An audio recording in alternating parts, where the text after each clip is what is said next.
నమస్కారం. ఘంటారావానికి స్వాగతం. ముందుగా ప్రధాన అంశాలు.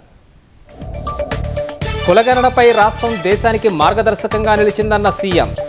తెలంగాణ అనుభవం కేంద్రానికి ఉపయోగపడుతుందని స్పష్టీకరణ.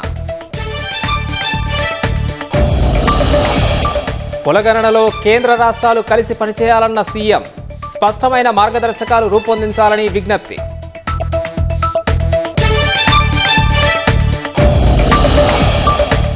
రాష్ట్ర వ్యాప్తంగా ఘనంగా మేడే వేడుకలు జరుపుకున్న కార్మికులు. శ్రామిక లోకానికి ముఖ్యమంత్రి రేవంత్ రెడ్డి శుభాకాంక్షలు.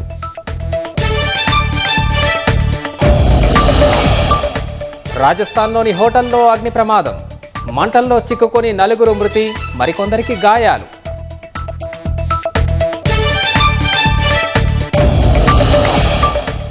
ఉగ్రవాద వ్యతిరేక చర్యల్లో భారత్కు సహకరిస్తామన్న అమెరికా.